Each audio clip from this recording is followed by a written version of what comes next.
because we haven't found the right way yet. So that's one of the things that's a struggle for us. Yeah. They ever participate in like any youth group? Yep, so our guy who's in junior high is participating in the youth group now, and that's, a little difficult for him just because, He's different. He's different, and mentally he doesn't keep up with where everybody else is at. And so before he's in 6th grade, and so our church does 6th grade for the junior high, and so I had to have a meeting with the youth group leaders just to say, hey, here's where Benjamin's at, and here's some of the things you'll have to be aware of. So that's a little bit different. We had a year ago, I guess it was, one of our guys for the Christmas program got up and he said the line a little off. So the Bible verse is, for unto us a son is given, for unto us a child is born, unto us a son is given. And Ezekiel got up and he said, for there was a baby born. And so he got the point across. It's exactly what he needed to say. And the congregation laughed because it was cute. I mean, you smirked a little bit. But he didn't catch that. He heard everybody laughing at him. And he's like, what? The baby was born! And, he's got the microphone and he's about to chuck it. And it's just different. So, yeah. So That's no, a he won't great do the Christmas program this year. Because what if they laugh at me again? So there's some trauma there for him. So great question. What do you think of the educational system when it comes to your children? I'm going to answer that. We're having a rough time with the school understanding the needs of our kids. And again, our children are developmentally delayed.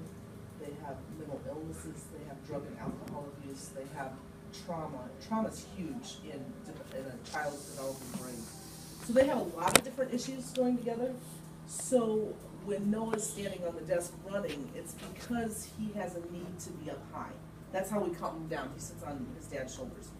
The school doesn't understand that. They think that he's being naughty, so they punish him. That's not how you deal with it. You need to meet the need. If a kid is stealing food, it could be because he's hungry and he doesn't have food at home. So you need to find out why they're doing what they're doing. And our current educational system doesn't understand the intense needs of our children. So we're in a tough spot right now with that question. It's rough.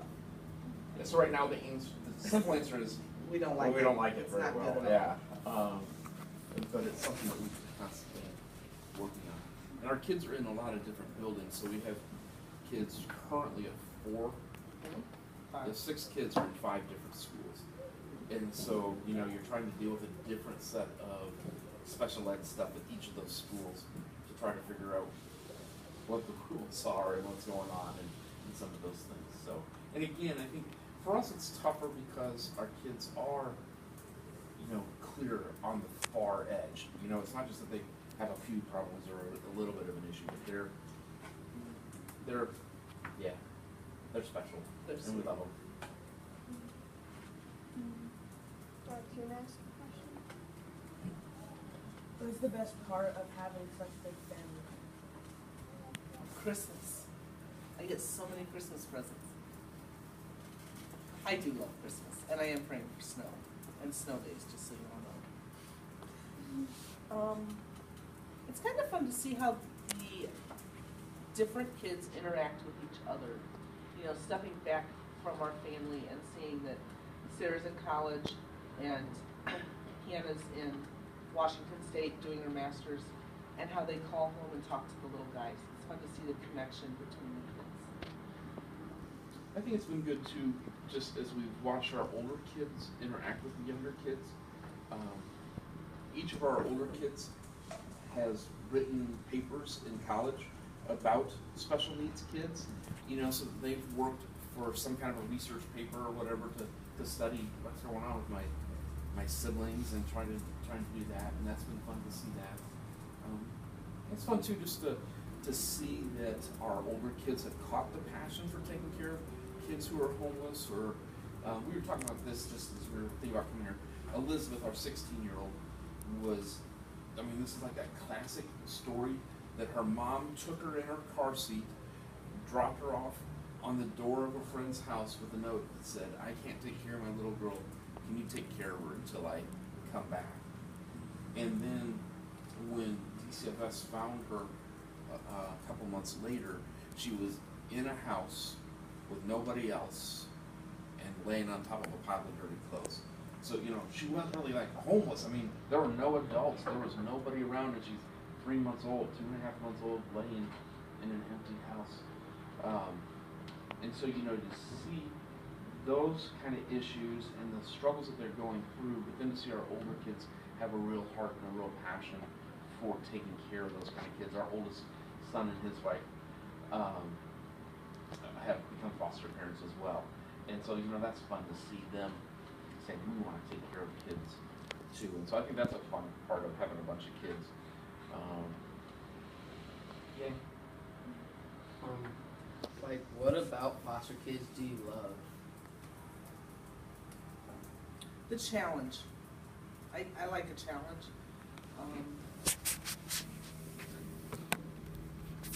And I like just knowing that we're able to help kids who are in a tough spot.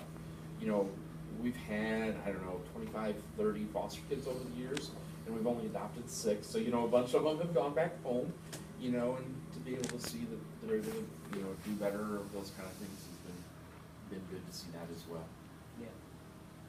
Well, the kids pre-named, and how does it affect the child from the formal parents? Were they pre-named? Yeah. Yeah, they all came to us with a birth name. And as we adopted, we gave them, all of our children have a Bible name. And so Elizabeth's middle name was Elizabeth. So we went with that. But I always knew that I'd have a Hannah, a Sarah, and Elizabeth. So that was kind of a no-brainer. When Benjamin and Aaron came, they moved in with us at Christmas time. And we talked about how a new family and how Elizabeth got a new name, and they asked if they could have new names. The younger 3 came to us as babies, so they really have no idea what their name was. But in our current situation, It would not. it's also a safety issue for them to not have their birth names, you know, with family members who are We live less than a mile from most of the birth parents when they're not in prison. when they're not in prison. And so at Walmart, at Taco Bell, numerous times when we were fostering, they would drive past Taco Bell and see us. So it would not be healthy to have 2 little brown boys and a white boy and use their birth names in Walmart because family and friends of family didn't know who they are. I think they've changed enough that It might be more difficult. it would be but I more don't know. difficult, but not with their birth names. So.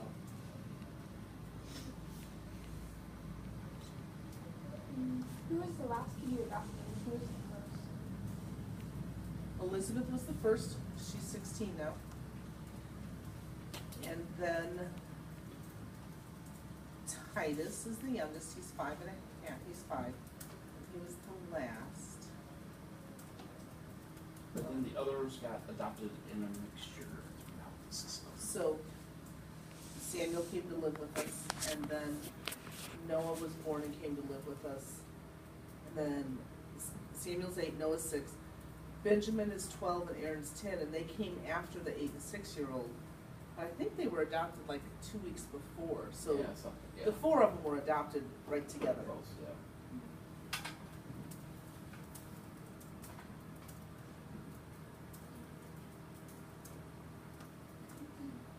In her book, Beaty and his foster parent Jim don't get along.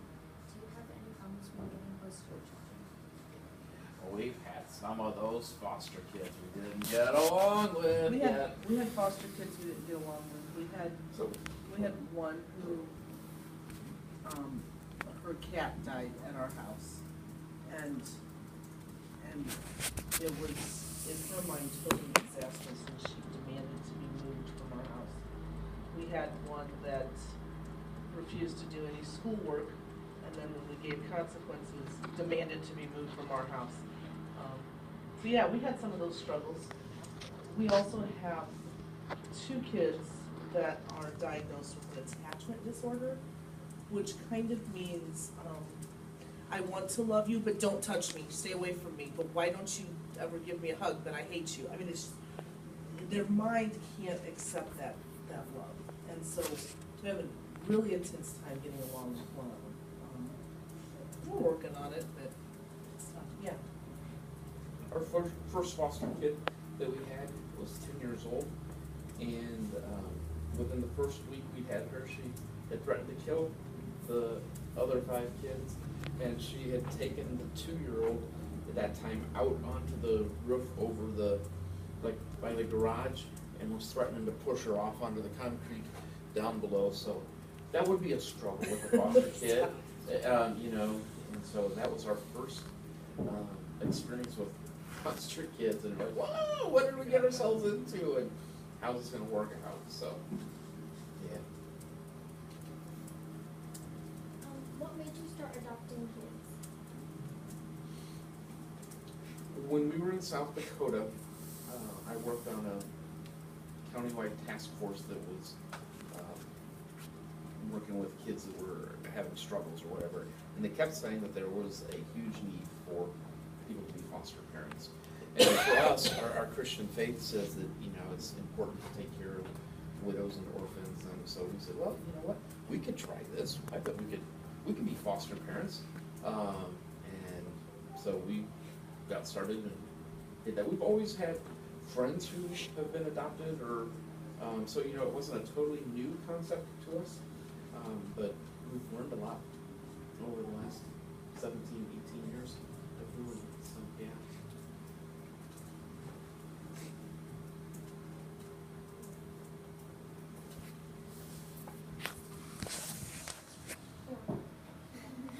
Were any of your kids previously living in poverty? Yes. So like Elizabeth was, you know, basically Her mom was homeless. A lot. Samuel was living with his grandmother. Benjamin and Aaron mom had no place to live Yeah. when they came into care. So, yeah, Yeah. four of the 6, and The the other other 2 two we got from came the straight to hospital. us, so that didn't count. How did that make you look at mom for you, like love you? How did it make you I think we learned a lot. I think in the moment, I didn't say, oh, wow, she doesn't have, you know, mom doesn't have money to take care of her child. Today I look at it and say, wow, you know, that was really, mom couldn't take care of Elizabeth. There's no way that Elizabeth's mom could have kept her. There's no way. She didn't have the money to buy the formula or the diapers, and She couldn't keep a job, and she just couldn't do it. And so I think in the moment, we didn't notice that necessarily. I didn't. I think the other emotion that we talk about is sadness, just how sad the situation, you know, is or was for them. And even in the midst of, you know, having biological parents yelling and screaming at us, or, you know, going off goofy, you know, I think that it's been more that, man, this is, you know, the parents of our kids didn't have a fair shake at life. You know, it wasn't that they were purposely out to lose their kids or purposely out to cause problems. It's that they're products of messed up parents and messed up grandparents. And so, you know, it's a multi-generational issue that's caused problems for them all the way through. So I think it's more that compassion and sadness for what the parents have had to go through. In our book, when Erin becomes homeless, she started making new friends, and her older friends started to see differently. You think that poverty makes kids start to act and or look different to their friends? The kid who steps in, the kid who becomes impoverished, do people look at them differently? Yeah, I think so. You know, I mean, think about whether it's, so like kids that I've worked with in the past who have been junior high, high school kids who have been homeless, you know, maybe they don't get their clothes washed as often, or their clothes start looking really, you know, ratty, you know, that they haven't bought new jeans in 3 years, or, you know, those kind of things. I think in this day and age, I don't know how many of you guys have cell phones. Because most of you have cell phones.